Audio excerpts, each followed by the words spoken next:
Bismillahirrahmanirrahim. Assalamualaikum warahmatullahi taala wabarakatuh.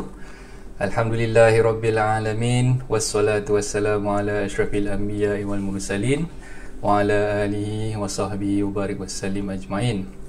Alhamdulillah bertemu kita sekali lagi dalam rancangan live bersama saya Aizat Ismail di Facebook page Hartanah dan Anda. Apa khabar semua? Saya doakan sahabat-sahabat, rakan-rakan Facebook yang sama-sama mengikuti rancangan live ni berada dalam keadaan sihat walafiat, berada dalam lindungan Allah selalu. Okey. Jadi untuk pagi ni saya nak mohon bantuan rakan-rakan semua, siapa-siapa yang dah join rancangan live ni, untuk kita kongsikan, sharekan rancangan live ni kepada rakan-rakan yang lain supaya lebih ramai lagi yang dapat join kita pada pagi ni, insyaAllah. Okay, jadi sementara kita nak tunggu kawan-kawan yang lain masuk tu, saya mohon sahabat-sahabat yang dah join ni tolong kongsikan, tekan je button share tu, and sharekan kepada rakan-rakan yang lain, supaya lebih ramai lagi yang boleh join kita dan lebih ramai lagi yang dapat manfaat daripada apa yang kita cuba bincangkan pada pagi ni, insyaAllah. Okay.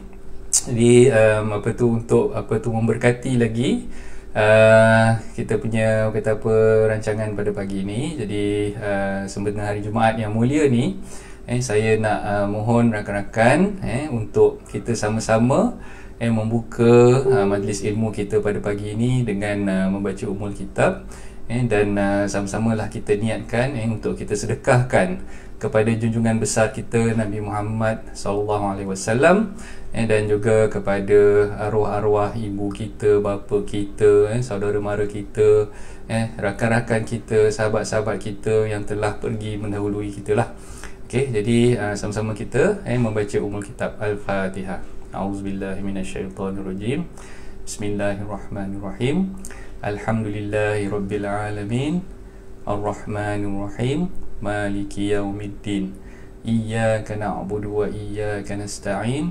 Ihdinas siratal mustaqim.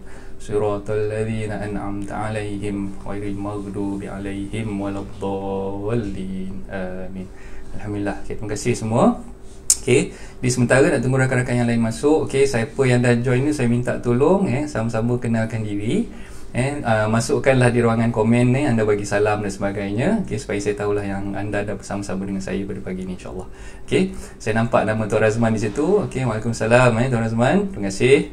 Puan Suha Dijah pun ada. Waalaikumsalam Suha. Okey, terima kasih yang dah join ni. Jadi saya minta tolonglah siapa-siapa yang dah join ni, tolong kongsikan kepada rakan-rakan yang lain supaya kita boleh tarik lagi ramai kawan-kawan kita untuk join kita pada pagi ni lah, insyaAllah. Okey. Jadi macam mana semua? Okey, dalam keadaan kita masih lagi berkampung di rumah, duduk kat rumah ni. Okey. Banyak ke aktiviti yang bermanfaat yang dah dibuat, kita muhasabah balik dirilah. Sebenarnya Jumaat ni kita lebih orang kata cuba singkat balik selama 30 hari lah, 30 ke 31 hari ni, saya pun dah lupa. Dah lost count dah kan, berapa hari dah sebenarnya kita berkampung kat rumah ni kan. Okey, itulah apa yang kita dah buat sepanjang tempoh perintah kawalan pergerakan ni. Adakah kita dah menjalankan tanggungjawab kita, yang lelaki sebagai ketua keluarga, yang para wanitanya sebagai Sri Kandi dekat rumah tu, apa yang dah dibuat bersama anak-anak, bersama dengan keluarga tersayang. Jadi sepanjang kita berehat dan diarahkan untuk tinggal di rumah ni, cuba kita manfaatkan masa-masa bersama dengan keluarga tu dengan perkara-perkara yang baiklah, yang mendatangkan faedah kepada semua, insya-Allah. Okey. Okey, saya nampak Tuan Amirul dah join. Okay, terima kasih. Tuan KS Property pun dah join. Terima kasih banyak-banyak. Okay, Waalaikumsalam. Amirul dari Eminent Real Estate Services Bangi. Okey, terima kasih Tuan Amirul. Okey, so siapa-siapa yang dah join ni, saya mohon bantuan rakan-rakan untuk tolong kongsikan rancangan live ni kepada sahabat-sahabat yang lain, supaya kita boleh tarik lebih ramai lagi untuk kita berbincang lah. Okey, pagi ni saya tak ada sediakan apa-apa slide. Saya tak sempat sebenarnya. Malam tadi saya bersama dengan muallim saya Tuan Erman Taib di kelas berkenaan dengan lelongan. Tuan Erman semalam ada kongsikan bersama peserta-peserta Bina Kekayaan dalam Hartanah lah, BKDH, program yang dianjurkan oleh Aerial Academy. saya pun turut bersama dengan beliau dalam rancangan kelas online tersebut. Dan alhamdulillah banyak juga pengisian yang saya dapat. Terima kasih banyak-banyak kepada Ideal Academy, terutamanya kepada Tuan Irman lah, dia punya CEO, CEO dia Tuan Irman, yang telah kata apa, memberi input, saya memberi maklumat apa-apa perkara yang kata apa perlu kita fahami berkenaan dengan pelaburan hartanah. Jadi itulah saya salute Ideal Academy atas usaha yang telah dijalankan untuk mengisi masa di sepanjang tempoh Perintah Kawalan Pergerakan ni dengan perkara-perkara yang bermanfaat, alhamdulillah. Okey. Saya nampak nama Yusri kat situ, Tuan Yusri, terima kasih. Waalaikumsalam, terima kasih semua siapa yang dah join ni. Puan Fit pun dah ada. Waalaikumsalam Puan Fit. Waalaikumsalam Tuan KS. Salam Jumaat on behalf Anggun dan Fit. Wish happy birthday to bapa coach semalam. Terima kasih. Itulah, semalam ayah saya genap umurnya 70 tahun. Terima kasihlah kepada siapa yang memberi ucapan ulang tahun dan mendoakan kesejahteraan beliau. Alhamdulillah ayah saya masih lagi sihat, tapi sekarang ni dia berada di Johor lah, kampung saya di Johor Bahru lah. Jadi genaplah semalam usianya 70 tahun. Terima kasih banyak-banyak kepada Tuan KS dan juga inilah Anggun, kepada Fit. Jadi semua yang dah mendoakan tu saya ucapkan terima kasih. Dan saya pun turut sama mendoakan ayah dan ibu kita berada dalam keadaan sihat walafiat. Walaupun kita mungkin tak berkesempatan, tak dibenarkan untuk keluar balik kampung dan sebagainya dalam tempoh PKP ni, jadi kita daripada jauh ni kita doakanlah kesejahteraan mereka, insyaAllah. Sama-sama kita doakan. Ustaz Nazri boleh join. Waalaikumsalam Ustaz Nazri. Terima kasih banyak-banyak. Jadi untuk topik kita pada pagi ni, kita nak bincangkan, sebenarnya saya nak bagi peluang lah, bagi peluang pada rakan-rakan semua untuk sama-sama membincangkan tentang topik sama ada pilihan mana yang sebenarnya sesuai dalam keadaan sekarang ni. Nak beli property under construction, ataupun nak beli property yang completed, ataupun nak beli property yang dah siap tapi under subsale lah. Yang dua tadi tu, yang pertama tu under con dan juga yang kedua tadi completed. Dua-dua ni adalah di pasaran primer ataupun pasaran yang kita beli daripada pemaju. Manakala yang subsale tu kita ibaratkan kita beli daripada orang persorangan, individu ataupun daripada penjual secara terus lah. So itu pasaran sekunder kita panggil ataupun subsale. Jadi itulah pagi ni saya terpanggil nak bincangkan tentang topik tu. Dan saya harapkan rakan-rakan boleh memberi maklum balas, memberi pendapat masing-masing di ruangan komen supaya kita sama-sama boleh menelaah dan berbincang lah mana yang sesuai sebenarnya dalam keadaan sekarang ni. Right, so seperti biasa macam yang saya dah war-warkan beberapa hari yang lepas, jadi inilah masanya sebenarnya untuk sahabat-sahabat, especially untuk pejuang-pejuang hartanah lah, perunding-perunding hartanah yang bersama-sama saya daripada awal sesi kita, daripada 19 hari bulan Mac hari tu sampailah ke hari ni. Tujuan kita buat perkongsian, tujuan hartanah dan anda membuat siaran live ni, kelas online, sembang santai, macam-macam lah slot-slot yang saya dah buat sepanjang tempoh PKP ni pada jam 10 pagi adalah untuk bertujuan nak bagi inputs lah. Kita nak sharekan ideas, nak sharekan ilmu. So ini semua lebih pada perkongsian. Jadi saya mengharapkan rakan-rakan boleh mengambil iktibar lah, mengambil iktibar dan juga sedikit sebanyak ilmu yang telah disampaikan tu tuan-tuan perempuan perlu amalkan dan seterusnya tolong sampaikan kepada masyarakat at large kat luar sana itulah. Jadi itulah sebenarnya tujuan kenapa kami mengadakan sesi FB Live setiap pagi di sepanjang tempoh PKP ni. Bukan sekadar tuan-tuan perempuan just tengok dan dengar macam tu saja. So bila dah dengar tu, dah dapat ilmunya, tolong amalkan amalkan, dan juga yang terbaik adalah kita menyampaikan pula ilmu yang kita dah ada tu kepada orang lain. Okey. Jadi itulah di kesempatan ini saya nak mengucapkan ribuan terima kasih kepada tuan-tuan dan puan semua yang setia bersama-sama dengan saya setiap hari, setiap pagi. Siaran kita ni lebih kurang dalam 1 jam lebih sikit lah. So saya tak nak ambil masa lama-lama. InsyaAllah dengan perkongsian ni semua mendapat manfaat, mendapat manfaat dan suburkan ilmu tersebut. Okay, right, itu yang saya hasratkan, hasrat di dalam hati saya, dan juga kenapa kita buat rancangan live ni setiap hari. Okay, berbalik kepada topik yang telah kita lontarkan untuk perbincangan bersama pada pagi ni. Okay, kita nak kena faham dulu perbezaan antara undercon, completed dengan subsale. Apa sebenarnya beza antara tiga jenis hartanah ni? Okey, undercon ni tuan-tuan puan-puan perlu faham, property tersebut, hartanah tersebut belum lagi siap. Dia masih lagi dalam pembinaan, dan masih lagi orang kata mungkin ada tiangnya je, ataupun mungkin dah naik dinding aja. Tapi keseluruhan rumah tu belum lagi siap. Itu yang kita panggil sebagai under construction lah, hartanah yang masih dalam pembinaan.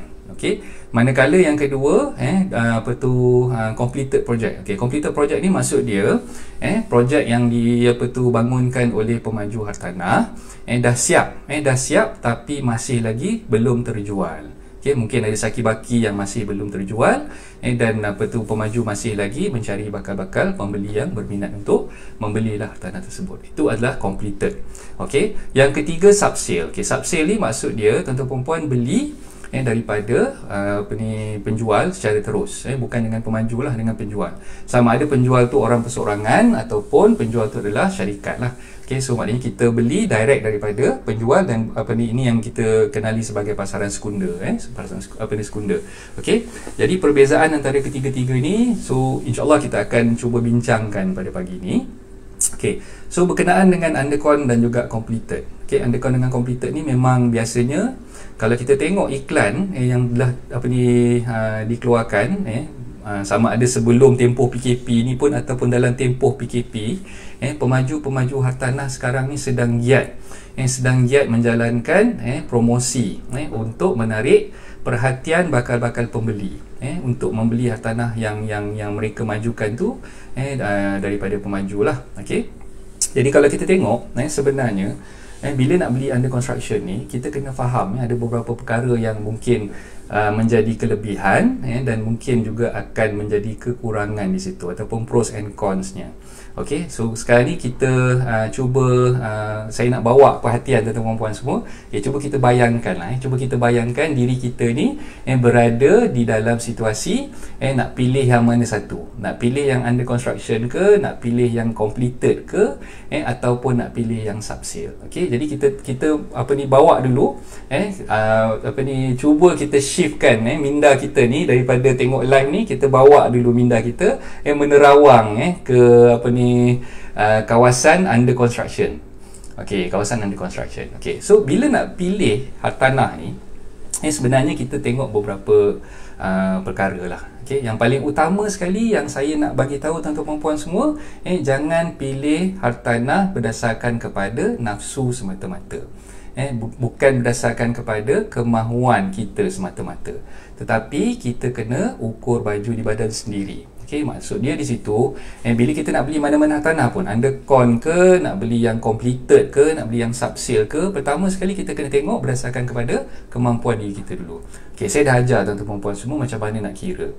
Sebelum ni ada rancangan live yang saya dah buat, macam mana cara nak kira kemampuan kita berdasarkan pada DSR, debt service ratio, dan kita boleh tengok daripada situ sebenarnya berapa nilai hartanah yang kita mampu untuk beli. Okay, dan itu adalah satu perkara yang penting sebelum kita boleh buat keputusan. Okay, kita tengok berdasarkan kepada kemampuan kita dulu. Okey, yang kedua, perkara yang paling penting sekali, yang kedua adalah berdasarkan kepada apa yang kita panggil kata apa, dia punya features lah, features hartanah tersebut. Features ni termasuk lah lokasi dekat mana, dia punya kemudahan yang disediakan, berdekatan ke tidak, kemudian kita tengok juga kepada kata apa, apa tu, penawaran ataupun offer yang diberikan. So bila kita nak beli rumah ni, kadang-kadang macam-macam offer yang keluar, macam-macam offer yang keluar. Ada yang kata dapat percuma apa ni, sale purchase agreement punya fee, maknanya lawyer fee lah, lawyer fee percuma, lepas tu stamp duty MOT nya percuma. Ada yang kata apa ni, dapat perabot percuma, terutamanya yang beli daripada pemaju. Okey, itu antara perkara-perkara yang kita perlu tengok jugalah. Tapi yang penting macam yang saya beritahu tadi, kemampuan dulu. Kita cek kemampuan kita, macam mana harga yang kita mampu beli, yang kita boleh service loan dengan baik tanpa orang kata apa, membebankan diri kita dulu. Kemudian kita tengok pada features property tersebut lah, featuresnya macam mana, lokasi ni kat mana dan sebagainya. Okey, alright. So seterusnya kita tengok apa ni, intention kita, matlamat kita, untuk apa kita beli property tu. Okay, sama ada matlamat kita adalah untuk kita duduk sendiri, ataupun kita nak buat investment. Investment ni terbahagi kepada dua lah. Biasa kalau kita cerita pasal property investment ni terbahagi kepada dua. Yang pertama adalah untuk kita beli, untuk kita simpan dan sewakan. Itu investment yang pertama, simpan dan sewakan, supaya kita dapat cash flow. Cash flow tu maknanya setiap bulan kita sewakan kepada orang, dan orang membayar sewa kepada kita. Dalam masa yang sama kita boleh gunakan duit sewaan tu untuk cover kita punya monthly installment ataupun bayaran bulanan yang kita perlu bayar kepada bank. Okey, itu yang pertama, yang untuk investment. Okey, yang kedua, apa tu, untuk tujuan flip. Maksud flip kat situ, bila property tu kita dah beli, kita dah buat cantik, ada masa nanti insya-Allah bila property market ni dah cantik, kita apa tu, berhasrat untuk jual. So maknanya itu matlamat yang kita perlu fikirkan lah, sama ada kita nak buat untuk investment long term, kita nak simpan dan sewakan, ataupun kita nak buat investment untuk short term, kita beli dan juga kita jual semula. Bila hartanah tu pasarannya dah cantik dan sebagainya, kita dapat good deal, kita beli dengan harga yang rendah, kemudian kita nampak harga tu dah mula meningkat, kita jual balik. Okay, jadi perkara-perkara macam tu biasanya tuan-tuan perempuan perlu fikirkan. Kenapa tuan-tuan perempuan ingin membeli hartanah tersebut? Okay, alright. So itu antara perkara-perkara yang saya boleh kata apa, menjentik minda tuan-tuan perempuan semua. Nak tengok sama ada mana satu yang sesuai, undercon, completed ataupun subsale. Okey, so bila kita tengok pada property undercon tadi, undercon ni tadi tuan-tuan perempuan perlu faham, dia punya apa tu, pros dia, kelebihan dia adalah biasanya beli property undercon ni, dia punya harga tu memang orang kata apa, apa ni, nilai yang kita terpaksa keluarkan, ataupun apa ni, perbelanjaan yang kita terpaksa keluarkan, adalah berdasarkan kepada kata apa, harga yang telah ditetapkan oleh pemaju. Okey, maknanya dari segi negotiation, negotiation tu maknanya kita nak berbincang, nak berbincang dengan pemaju tadi, biasanya memang agak slim lah ataupun agak tipis lah. Kalau pemaju dah tetapkan harga, katalah 300,000 sebagai contoh, 300,000 harganya, kita nak minta dia apa ni, nak tawar harga tu, nak minta dikurangkan ke 280 ke 270 ke, memang agak slim lah chances. So memang biasanya pemaju dia dah beritahu, okey, harganya sekian-sekian, package yang ditawarkan sekian-sekian. Jadi dari segi harga di situ, maksud dia, kalau katalah kita dah kata survey, buat perbandingan harga di antara kawasan-kawasan kawasan yang kita nak beli tadi tu, katalah sebagai contoh kita nak beli kawasan Sepang sebagai contoh, okay, so property yang dekat apa ni, kawasan Sepang tu, kita kena tengok, kita kena nilaikan, nilaikan dia punya apa yang dipanggil median price. Median price ni ataupun harga yang kata apa, sesuai lah, berdasarkan kepada cek apa ni, apa tu, checking yang kita dah buat dengan apa tu, market value yang ada di kawasan tersebut. Okey, checking kat sini maksud dia kita kena check satu, hartanah yang dah apa tu sedia ada di situ, pasaran sekunder kat situ, berapa sebenarnya harganya.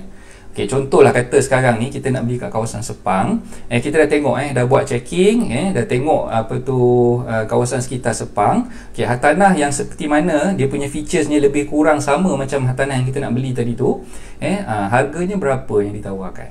Okey, so harga yang ditawarkan tu sama ada harganya berpadanan dengan harga yang kita nak beli property under construction tadi ataupun tidak. Okey, katalah biasanya yang kita selalu nampak lah, hartanah construction yang under construction ni kadang-kadang dia punya harga tu lebih tinggi berbanding dengan harga yang hartanah sedia ada dekat kawasan sekitar situ. Itu yang kebiasaannya berlaku lah. Kalau kita nak beli, tengok under construction tu, bila kita nak beli, harga dia katalah 300,000, sedangkan market value hartanah sekitar kawasan situ yang lebih kurang sama featuresnya macam rumah yang kita nak beli under construction tadi tu, harganya mungkin 280-270,000.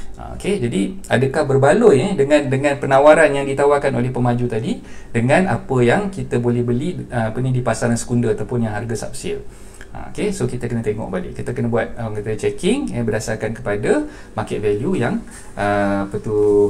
dijual lah oleh penjual-penjual di kawasan sekitar tersebut. So bila kita dah buat checking, dah tengok market value-nya macam mana, perkara yang kedua yang kita kena tengok adalah deal ataupun tawaran yang diberikan, offer yang diberikan oleh pemaju hartanah tadi. So bila kita beli under construction, sebenarnya kita tak perlu mengeluarkan perbelanjaan yang besar untuk permulaan.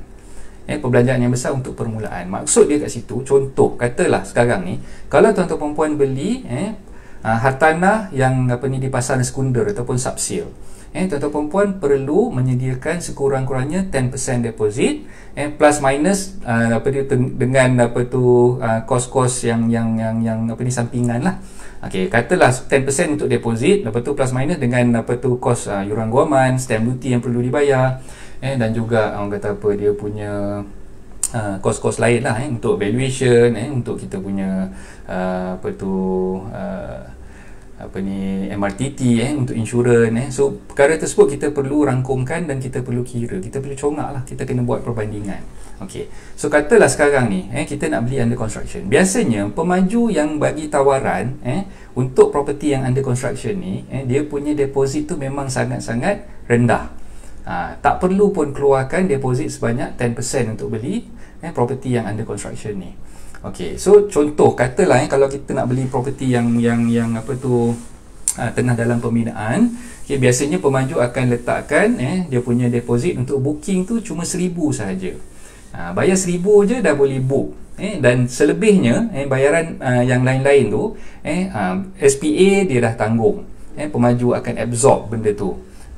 Legal fee untuk SPA dah tanggung, legal fee untuk loan agreement dia dah tanggung. Lepas tu ada yang pemaju menawarkan MOT ataupun stamp duty untuk pindah milik tu pun dia dah tanggung juga. Selain daripada tu dia bagi lagi perks yang lain, dia bagi lagi imbuhan-imbuhan yang tambahan lah. Antaranya dia bagi katalah rumah tu dah semi furnish, dah ada dia punya cabinet untuk kitchen, dah ada wardrobe untuk bilik, lepas tu mungkin dekat bilik tu dia ada letak aircon dan sebagainya. Jadi perkara-perkara ni yang sebenarnya yang kita perlu perhalusi dan kita perlu tengok. So berdasarkan kepada apa yang saya dah ceritakan tadi tu, sebenarnya itu antara kelebihan lah, kelebihan kalau kita beli hartanah yang under construction. So cuma bila kita beli under construction ni, kita perlu faham, dalam masa yang sama under construction ni dia punya risikonya memang agak besar, di mana hartanah tu bila kita bayar booking tak siap pun lagi, rumah tu masih lagi belum disiapkan, masih lagi dalam pembinaan. Jadi kita perlu menunggu tempoh. Katalah untuk high rise biasanya kita kena tunggu lebih kurang dalam 3 tahun. Untuk yang rumah landed, untuk tempoh yang pemaju perlu siapkan tu biasanya dalam tempoh 2 tahun. Ini dah ditetapkan oleh HDA ataupun Housing Development Act lah, Akta Pemajuan Perumahan. Jadi bila kita dah buat survey di situ, kita dah check dia punya market value-nya macam mana, dia punya tawaran yang telah diberikan oleh pemaju tu macam mana, lepas tu intention kita, matlamat kita beli tu untuk tujuan apa. So bila kita dah rangkumkan semua ni, kita dah fikir, dah tengok kelebihan dekat mana, kekurangan dekat mana, kita perlu tengok pula dari segi apa yang saya kata risiko tadi. Nak tahu risiko macam mana pemaju tu boleh menyiapkan atau tidak projek tu, kita kena tengok track record dia lah. Kena tengok track record dia, track record daripada pemaju tu sendiri. Okay, sama ada pemaju tu sebelum ni projek-projek yang dijalankan oleh pemaju tersebut semuanya adalah berjaya. Okay, kalau misal kata pemaju tu mempunyai track record yang cantik, dan nama dia memang dah besar, dia adalah dipanggil public listed company ataupun yang dah disenaraikan di bursa saham. Kebiasaannya pemaju-pemaju macam ni kita tak perlu risau sangatlah. Untuk beli under construction, untuk projek tu tak disiapkan tu almost unlikely, ataupun peratusan untuk projek tu tak siap ataupun terbengkalai adalah sangat tipis. Okey, jadi pemaju macam ni yang sebenarnya kita perlu fikirkan sama ada kalau kita nak beli under construction ni. Kalau katalah projek tu dibangunkan oleh pemaju yang macam saya sebutkan tadi, dia public listed, projek-projek sebelum ni yang kita tengok tu alhamdulillah semuanya berjalan dengan lancar, tak ada apa-apa masalah, dan penawaran yang diberikan, dia punya perks yang dia masukkan sekali dalam penjualan tu memang sangat-sangat berbaloi. Jadi mungkin tuan-tuan puan boleh consider lah, boleh menimbangkan untuk membeli hartanah yang under construction tadi. Okay, tapi kalau misal kata contohnya pemaju yang kita nak beli ni tadi, rumah tu adalah mungkin projek pertama dia. Sebelum ni dia tidak ada di track record, tak boleh tengok lagi projek-projek yang dia dah bangunkan sebelum ni tak ada langsung. Inilah projek pertama dia. Dalam keadaan sekarang, dengan pelbagai isu, dengan COVID-19-nya, dengan recession yang bakal kita tempuhi tak lama lagi, yang sekarang ni pun kita dah rasa tempiasnya, kita risau, takut bila kita beli projek under construction dengan pemaju yang kurang, orang kata dia punya history dia punya sejarahnya, track recordnya kita tak boleh nak assess lagi, tak boleh nak pertimbangkan di situ. Berkemungkinan mungkin saya tak kata projek tu akan jadi terbengkalai, tidak, tapi berkemungkinan ada risiko yang projek tu tak boleh nak disiapkan. Okey, jadi itu yang kita perlu perhalusi dan kita perlu pertimbangkan lah. Okey, alright, itu untuk property yang under construction. Jadi kelebihan ni kita dah tahu tadi, yang under construction ni biasanya dia punya bayaran untuk deposit memang agak murah, sangat-sangat rendah. Okey, yang kedua mungkin dari segi penawaran yang diberikan, perks yang diberikan oleh pemaju tadi, macam-macam yang dibagi untuk package nak merangsangkan lagi, ataupun nak menarik perhatian bakal-bakal pembeli untuk membeli hartanah daripada mereka. Okey, dan yang kedua yang ketiga adalah dari segi dia punya dia punya package yang diberikan tu memang sangat-sangat memudahkan kita lah. Semua benda yang dia dah absorb, dia punya cost, dia punya legal fees, dia punya stamp duty dan sebagainya. Cuma antara risiko yang kita perlu fahamkan adalah sama ada projek tu boleh disiapkan ataupun tidak berdasarkan kepada track record ataupun sejarah pemaju tu sendiri macam mana lah. Okey, so ini perkara-perkara yang tuan-tuan puan perlu faham bila nak beli hartanah yang under construction ataupun sedang dalam pembinaan oleh pemaju tersebut. Okey, so setakat ni apa soalan-soalan yang mungkin tuan-tuan puan boleh ajukan, so boleh masukkan di ruangan komen. Okey, saya baca sekejap komen-komen yang masuk kat sini. Okey, waalaikumsalam, saya nampak Kasih Muhammad Hafiz di situ. Okey, selamat pagi Kasih. Okey, waalaikumsalam. Anggun apa dah join lah Okey. Faiza pun ada join sekali. Terima kasih Faiza. Okey, rebate cash yang betul. Okey, so tu antara perks yang ada, dia bagi rebate secara cash. Okey. So rebate cash ni maksud dia, katalah contoh macam sekarang ni, okey, harga dalam SPA tu katalah 300,000. Harga yang dalam yang dia publish kan, yang dia masukkan dalam perjanjian jual beli antara kita dengan pemaju tadi, katalah harganya 300,000. Tapi yang kita perlu faham di situ, bila dia bagi rebate cash, katalah dia bagi rebate cash 10%. 10% maksud dia daripada 300,000 tadi, 30,000 yang dah didiskaunkan, didiskaunkan oleh pemaju. Okay, jadi bila dia dah bagi 10% diskaun, kita boleh faham di situ bahawa kita tak perlu nak keluarkan deposit langsung, ataupun mungkin booking fee yang kita bayar tu untuk book hartanah tersebut dengan pemaju tadi tu, sebenarnya booking fee tu dah just nak menunjukkan kita punya komitmen lah, kita punya kesediaan untuk beli hartanah tersebut. Tapi pada dasarnya kita buat loan dengan pihak bank, sebenarnya loan yang kita buat dengan pihak bank tu berdasarkan kepada harga yang ada dalam SPA tadi lah. Harga dalam SPA, maknanya bila kita buat loan dengan pihak bank, kalau katalah loan margin financing tu kita dapat 90%, So harga yang kita dapat daripada pemaju tadi dah ada diskaun 10% di situ. Kita tak perlu lagi nak bayar deposit ataupun nak bayar dipanggil shortfall ataupun differential sum. Bayaran kata apa yang kita perlu top up daripada perbezaan antara harga jual dan juga harga sebenar yang dah diskaunkan ataupun diribatkan oleh pemaju tadi. Jadi secara dasarnya kita tak perlu nak keluarkan lagi 10% deposit, dan dalam masa yang sama kita perlu faham, kita perlu selidik sebenarnya harga yang ditawarkan oleh pemaju tadi, adakah itu harga yang sebenar. Kita kena buat checking. Itu yang saya cakap tadi, kena tengok pasaran sekitar. So median price di pasaran sekitar untuk rumah-rumah subsale ataupun pasaran sekunder di situ, berapa harga yang ditawarkan, berapa harga yang ditawarkan dan berapa sebenarnya market value yang terkini lah untuk tanah di pasaran sekitar di situ. Kalau kita tengok harga yang ditawarkan oleh pemaju untuk property under construction ni tadi adalah lebih rendah berbanding dengan median price ataupun harga kawasan sekitar tersebut untuk pasaran sekunder, untuk pasaran subsale. Jadi mungkin tuan-tuan puan boleh pertimbangkan untuk membeli tanah tersebut lah. Tapi kita kena faham yang pinjaman yang kita buat dengan pihak bank, bila kita buat 90% financing, sebenarnya kita buat pinjaman tu lebih sebab kita tak keluarkan apa-apa deposit. Bila tak keluarkan apa-apa deposit, bank dah subsidize harga mengikut harga yang sepatutnya. 250,000 lah harga yang sebenarnya yang kita beli dengan pemaju tadi, dan dalam SPA kita letakkan harga tu sebenarnya 300,000. Jadi bank dah subsidize kat situ. Untuk 10% tu tak perlu lagi nak bayar deposit, sebabkan loan tu dah masukkan ikut harga sebenar yang pemaju dah bagi diskaun. Jadi kita boleh dapat sedikit kelebihan lah kalau kita beli hartanah yang macam yang saya beritahu tadi lah, under construction dengan pemaju. Okey, Haji Wahab. Waalaikumsalam Haji Wahab. Tak apa, lambat sikit tak apa. Morning boss. Okey, Intan. Okey, Intan boleh join. Terima kasih Intan. Terima kasih banyak-banyak siapa yang dah join ni. Okey, jadi siapa-siapa yang dah join ni, minta tolong cuma kongsikan rancangan lain kepada rakan-rakan yang lain. Kita tarik lagi sahabat-sahabat yang lain untuk join kita bersama lah, untuk sama-sama kita dengar perkongsian berbagi ni. Okey, jadi itu untuk yang beli under construction. Okey, jadi kita kena faham risiko yang paling besarnya adalah takut kalau pemaju yang bangunkan projek tersebut tak dapat nak menyiapkan projek tersebut dan projek tu jadi terbengkalai. Jadi bila terbengkalai ni panjanglah ceritanya.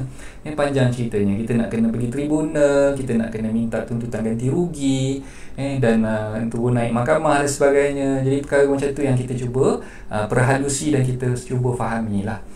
Kalau macam yang saya sebutkan tadi, pemaju-pemaju yang agak steady lah, yang agak steady, dah banyak projek perumahan yang dibangunkan, yang kita tengok track record dia okey dan sebagainya. Jadi mungkin pemaju macam ni tuan-tuan puan boleh pertimbangkan untuk belilah.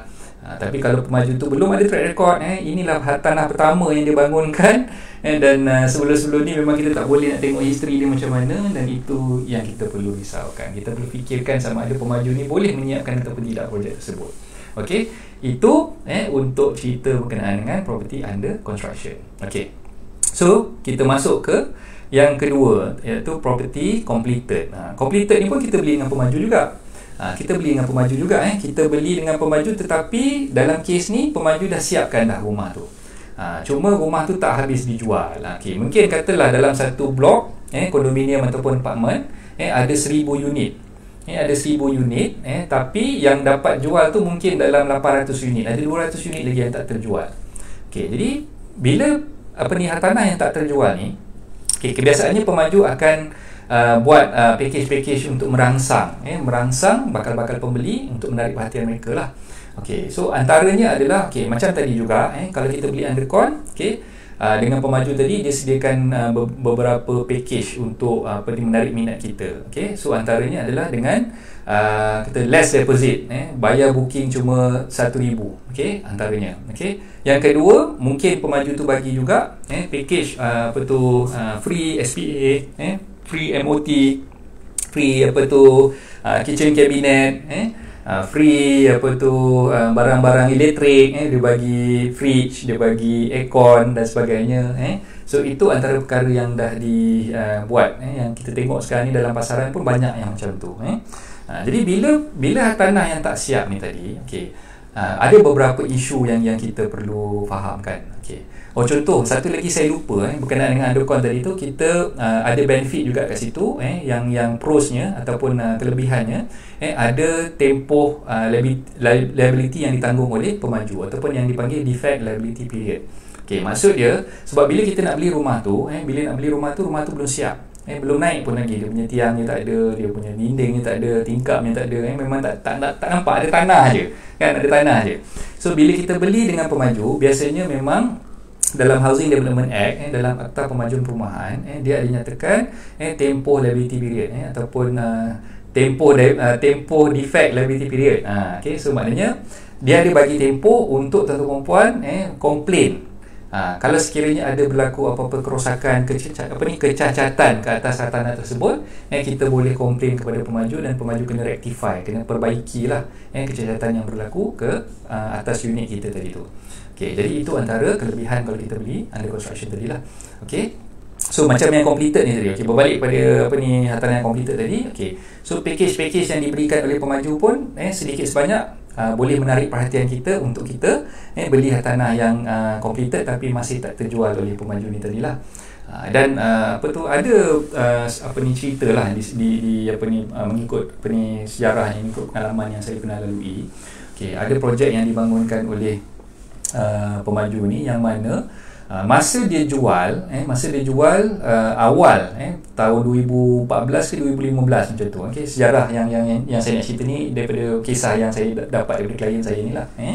Okey, dia beli dulu masa sign SPA tu tahun 2015. So hartanah tu dah complete pada tahun 2018. 2018 dah complete. Tapi masih lagi banyak tak terjual.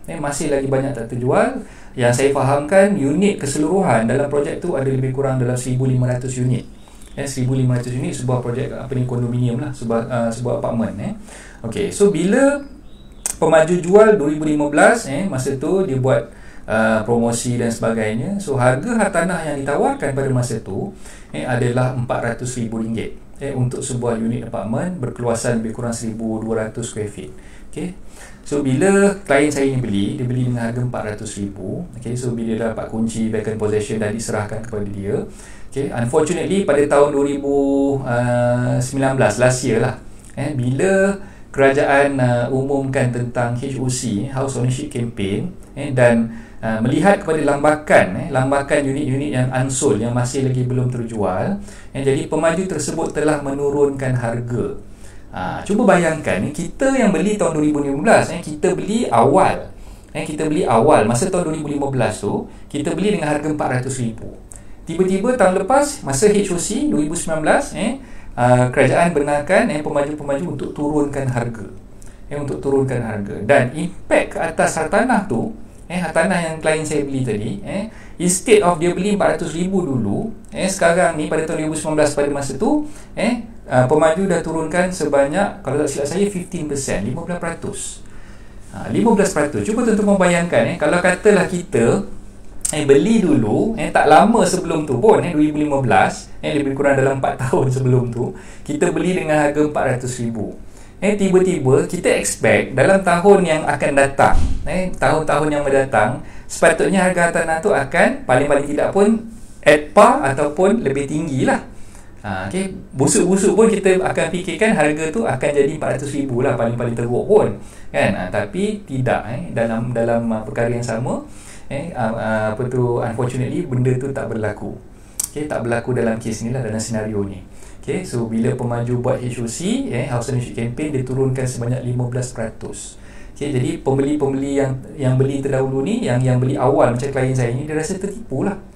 Dia rasa tertipu. Kenapa dia kena beli harga RM400,000 sedangkan orang yang baru beli sekarang ni, tak payah nak tunggu tempoh pembinaan, tak payah nak servis dia punya interest, faedah kepada pihak bank sepanjang pembinaan tersebut, dapat beli hartanah yang sama, keluasan yang sama, sebiji rumahnya dengan harga yang lebih murah. Jadi itu perkara-perkara yang mungkin kita perlu faham lah, sebab dalam keadaan sekarang ni macam-macam boleh berlaku.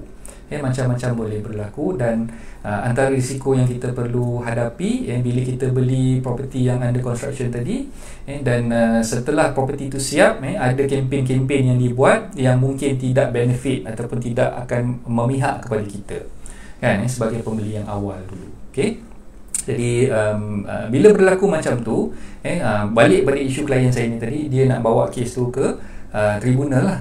Okey, so bawa ke tribunal, dan dalam masa yang sama dia tanya saya sama ada boleh tak kita nak saman pemaju ni buat tindakan mahkamah dan sebagainya.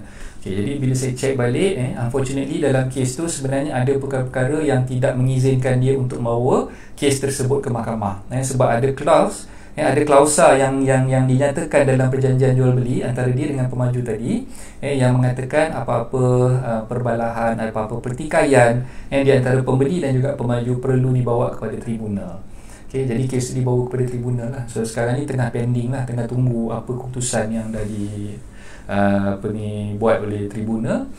Dan dalam masa yang sama bagi saya benda tu memang agak menganiaya lah, menganiaya bakal pembeli-pembeli yang terdahulu, sebabkan pengurangan harga di situ sebenarnya tidak ada orang kata apa kawalan yang telah ditetapkan. Dan bila dia buat dia house ownership campaign, benda tu memang sedikit sebanyak mendatangkan kesan yang negatif kepada kepada pembeli-pembeli yang terdahulu. So yang beli awal ni mungkin terkesan lah, bila beli harga 400 tiba-tiba dapat yang baru ni harga tu dah kurang jadi 300 lebih, kan. Jadi cuba bayangkan lah, tunggu 4 tahun rumah tu nak siap, lebih kurang 3 tahun rumah tu siap, serah kunci katalah 2018 dapat kunci, lepas tu 2019 tahun selepas tu buat house ownership campaign, harga tu dah diturunkan dan mendatangkan kesan negatif kepada pembeli-pembeli yang terawal. Okay? So itu yang kita perlu faham dan kita perlu orang kata fikirkan macam mana dia punya impactnya kat situ.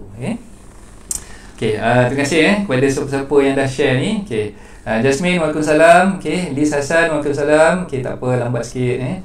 Su, terima kasih Su. Dan share, okay, terima kasih yang dah sharekan ni, terima kasih banyak-banyak. Rumah Prima pun macam tu. Okay, so saya tak nak sebutlah rumah mana tapi mungkin Anggun dapat tangkap kot apa yang saya dah beritahu dekat situ. Rumah yang mana satu tu saya tak nak sebut lah, sebab benda tu akan orang kata apa, takut nanti ada mata-mata yang memandang tu akan menganggap macam saya cuba nak exploit situation tu.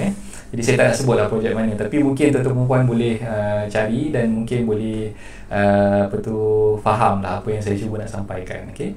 Jadi bila beli property under construction, bila beli property completed, dua perkara ni yang berkenaan dengan penawaran yang diberikan oleh pemaju, perks yang ditawarkan, bagi tu percuma, bagi ni percuma, dapat rebate sekian-sekian dan sebagainya. Jadi risikonya pun ada. Risikonya macam yang saya sebutkan tadi tu.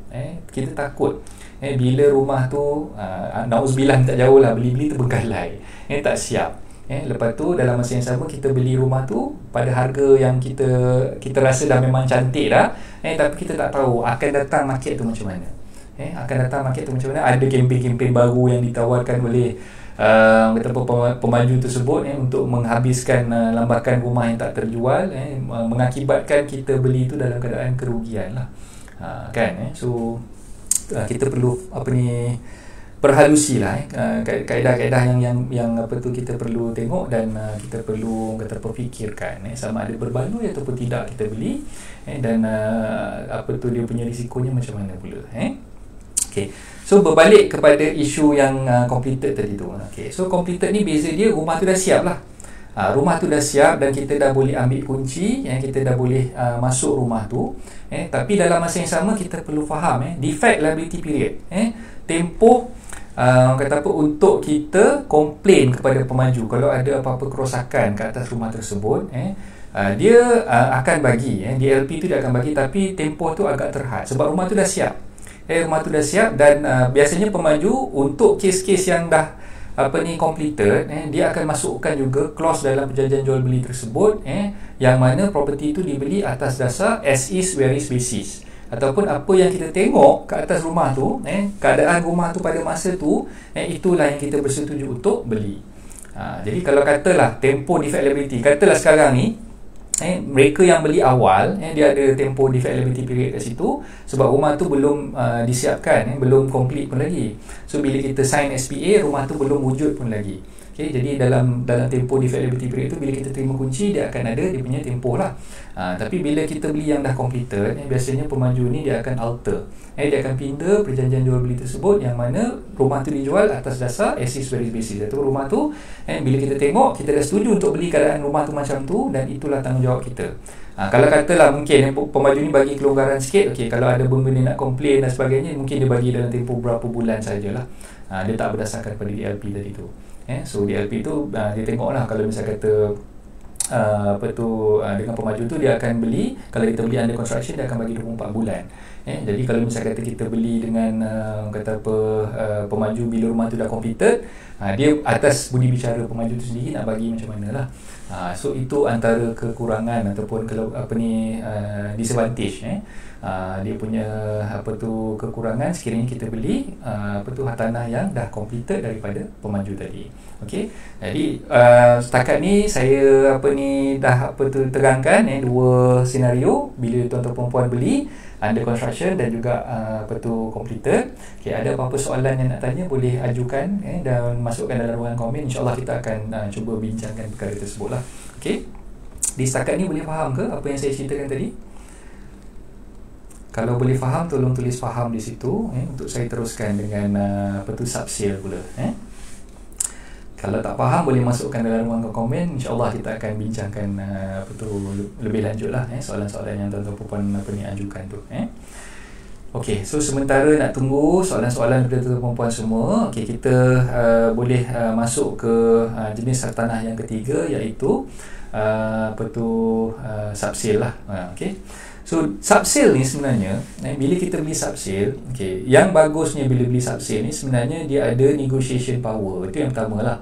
Dia ada negotiation power. Maksud dia, katalah kita sebagai bakal pembeli, kita dah tengok beberapa rumah dekat kawasan sekitar, kawasan yang kita nak beli tadi tu, lokasi tu,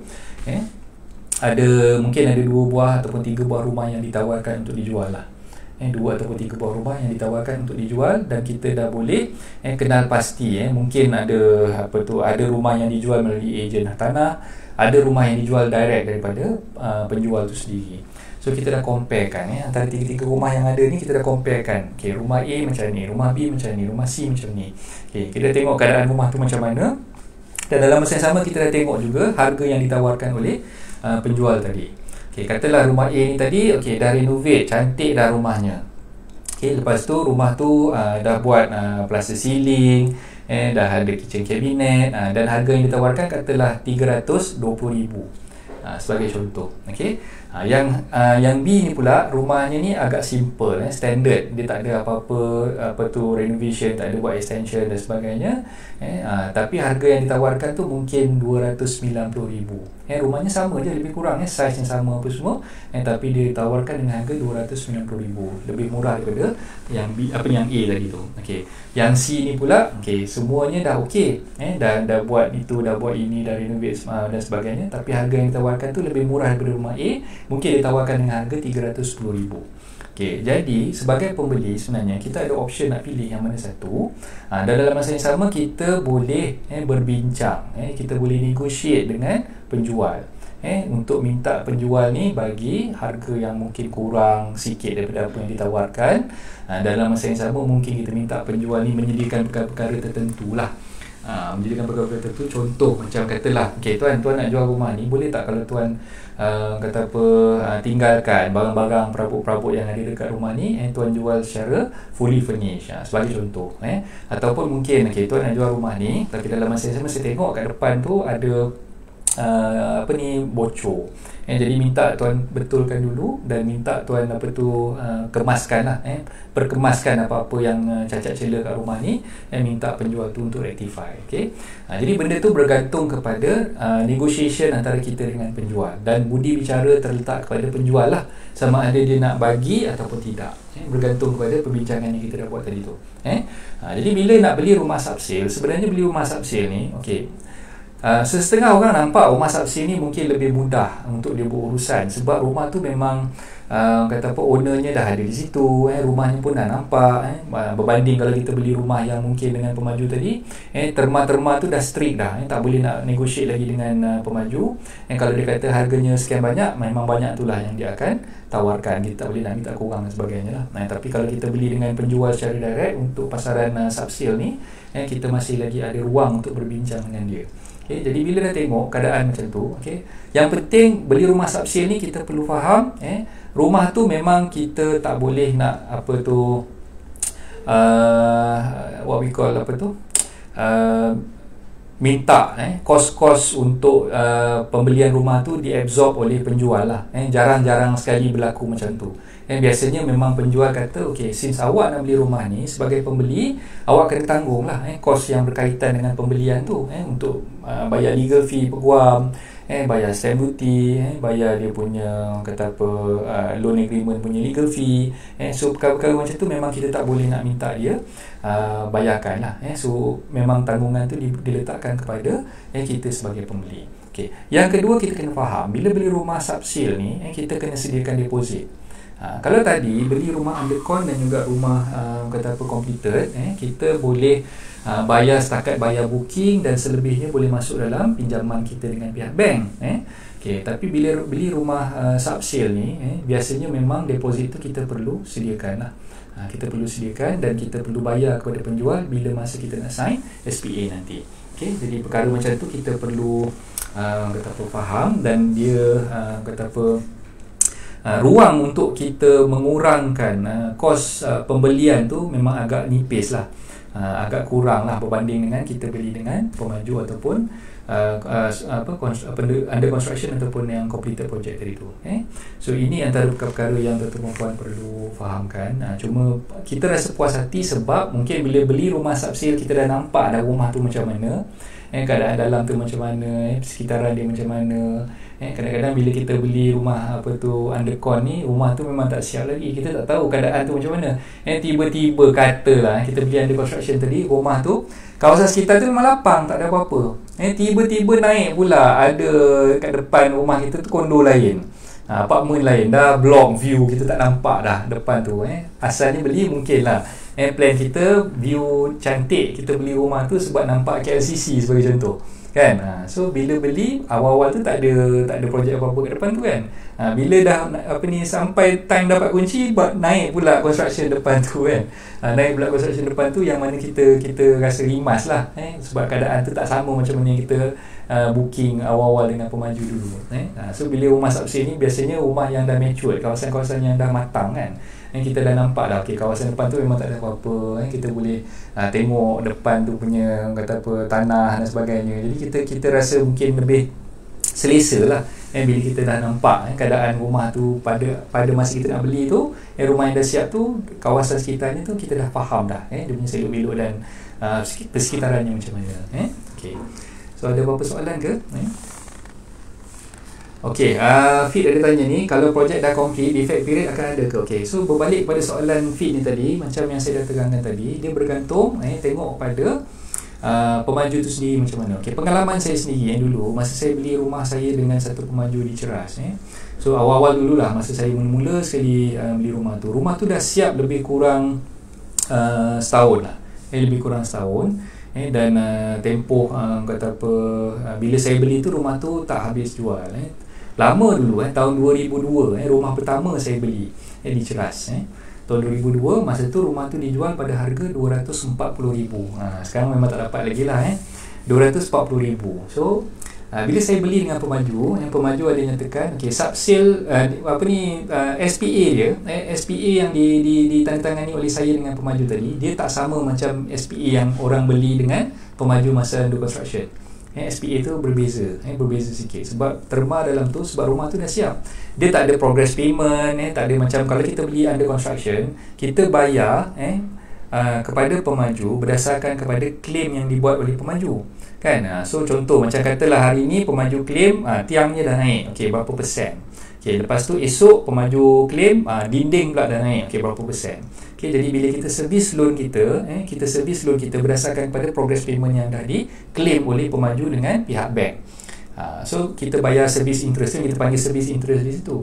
Jadi bila rumah tu belum siap, yang tu memang dalam SPA di bawah HDA, di bawah Housing Development Act, memang kita berhak untuk dapatkan tempoh defect liability period lah. Tapi kalau kita beli projek yang dah siap, yang dah completed, rumah tu dah nampak dah, dah tahu dah dia punya keadaan rumah tu macam mana, dan dia punya kata tak ada apa-apa benda yang memungkinkan developer tu boleh menyebabkan rumah tu terbengkalai dan sebagainya. Jadi kalau rumah yang completed ni, dia akan bagi tempoh yang tertentu berdasarkan budi bicara. Berdasarkan budi bicara kepada pemaju kepada kita lah sebagai pembeli.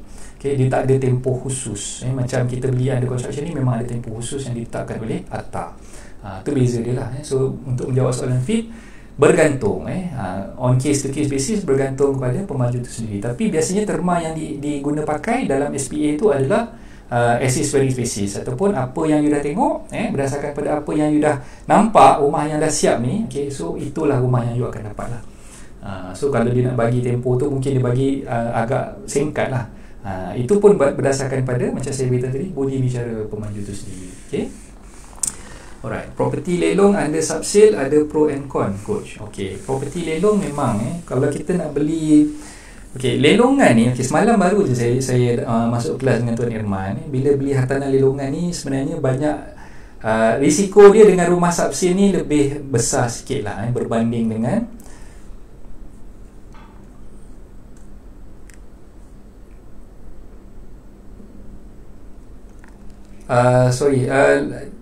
connection ada masalah ni. Tuan-tuan perempuan boleh dengar saya ke? Tolong komen di ruangan komen. Takut connection ada masalah.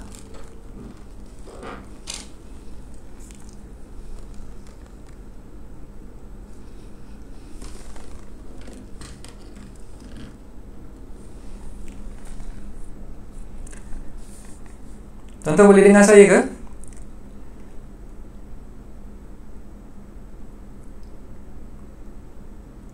Minta maaf connection ada masalah sikit tadi. Ada gangguan connection sikit.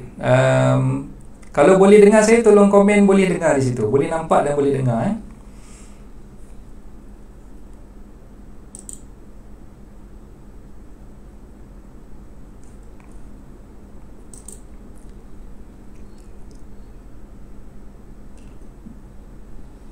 Boleh nampak dan boleh dengar saya ke? Connection ada masalah sikit. Minta tolong komen di ruangan komen. Kalau boleh nampak, boleh dengar, tolong komen boleh. Supaya saya tahu yang saya masih lagi bersama dengan tuan-tuan perempuan.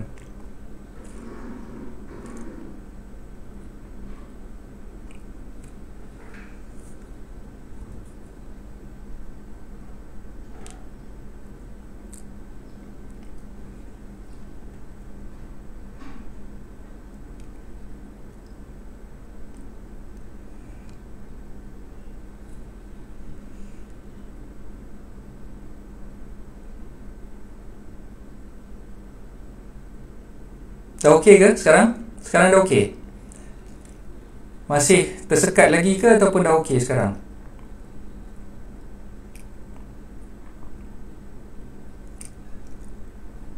Buat hal pula connection ni pagi-pagi. Selalunya okey tu hari ni mungkin ada masalah sikit, jadi orang kata apa, tersekat-sekat ni. Boleh tapi putus-putus, ya kot, sangkut-sangkut. Alamak, minta maaf lah sorry lah, saya. Sekarang macam mana? Dah okey tak? Sekarang dah okey ke belum? Masih sangkut-sangkut lagi?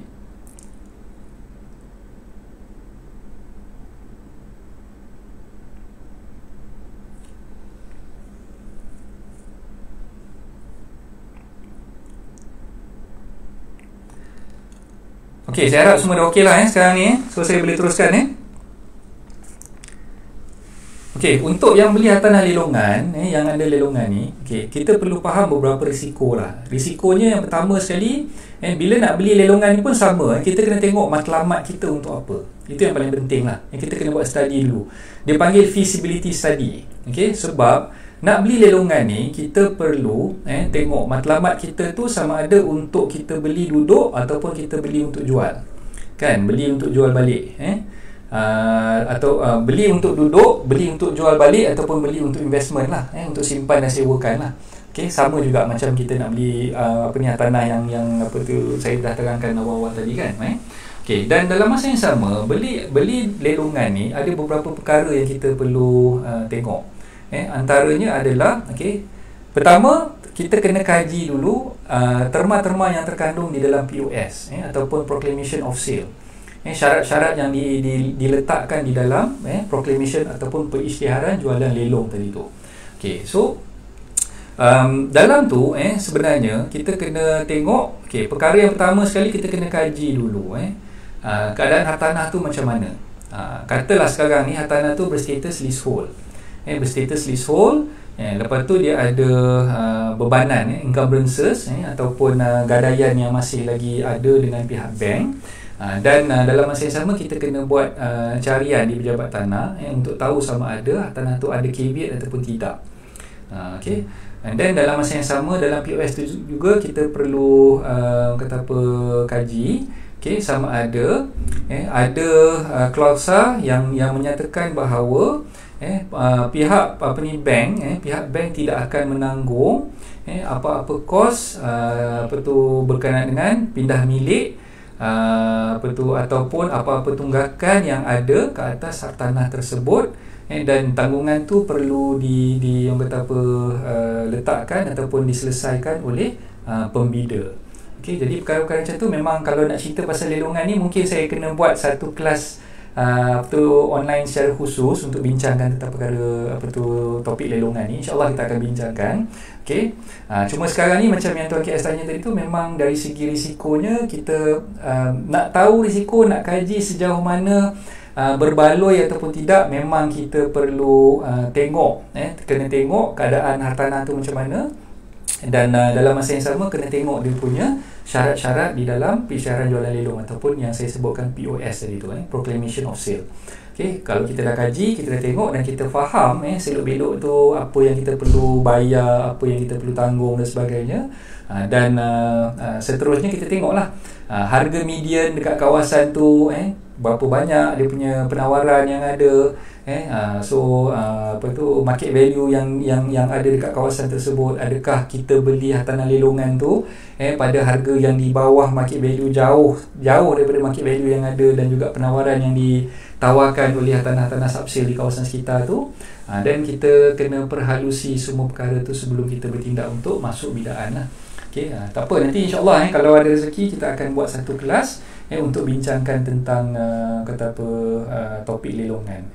Sebab baru je semalam saya berguru dengan Tuan Irman Taib. So insyaAllah nanti kita akan bincangkan lebih lanjut. So sekarang ni dah okey ke? Boleh dengar suara saya? On off lah Coach. Haji Wahab masih lagi tak berapa clear saya punya ni.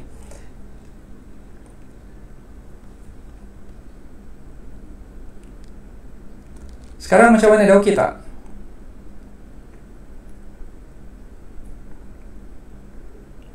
Saya minta maaf lah, connection mungkin ada masalah. Jadi saya kata apa, nak cuba buat pindahkan tempat ke apa semua ni tak boleh pula kan, sebab saya memang dalam bilik anak saya sekarang ni, tengah buat live ni. Setiap hari memang saya berkampung kat bilik anak saya ni. Jadi saya minta maaf lah kalau connection ada masalah. Okey dah, alright. So berbalik kepada yang topik yang kita bincangkan ni tadi. Okey, untuk Tuan KS tak apa, Tuan KS jangan risau, nanti insya-Allah satu hari nanti dalam tempoh PKP ni kita buat kelas khusus untuk bincangkan tentang lelongan, insya-Allah. Okey. So dalam keadaan sekarang ni, bila tuan-tuan puan nak membuat keputusan sama ada nak beli yang undercon ke, nak beli yang completed ke, ataupun nak beli yang subsale ke.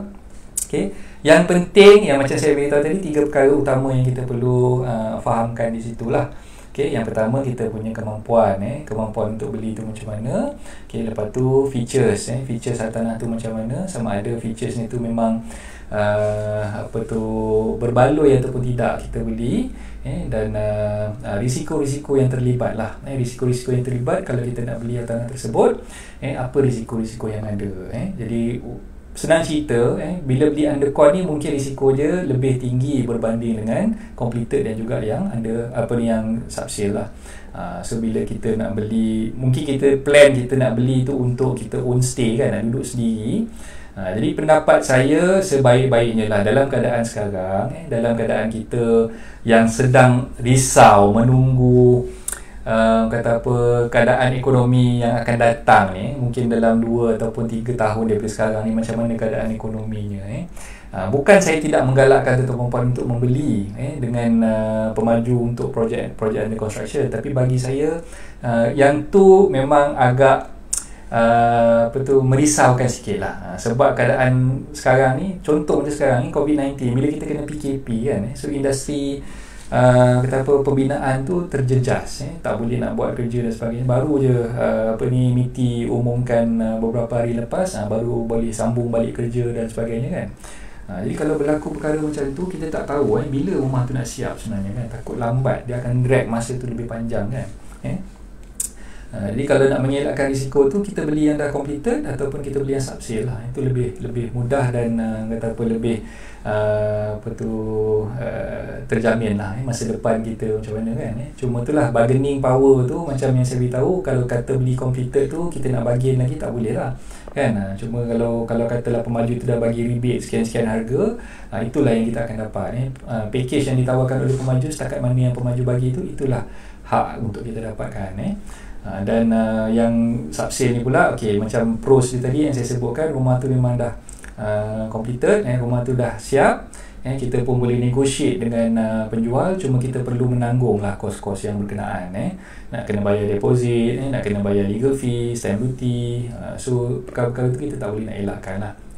So itu antara kelemahan-kelemahan kalau kita beli rumah subsale.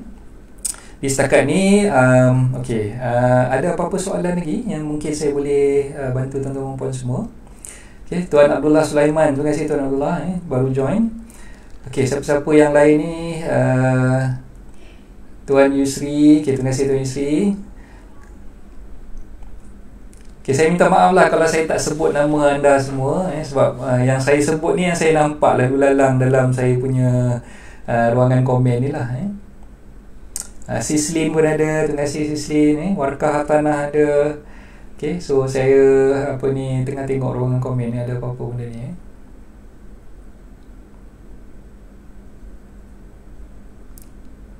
Ada apa-apa soalan yang nak ditanyakan? Kalau tak ada apa-apa soalan, saya sekali lagi saya nak minta maaf yang banyak atas masalah teknikal yang berlaku kejap tadi, kejap tak ada macam biskut cik semua tu.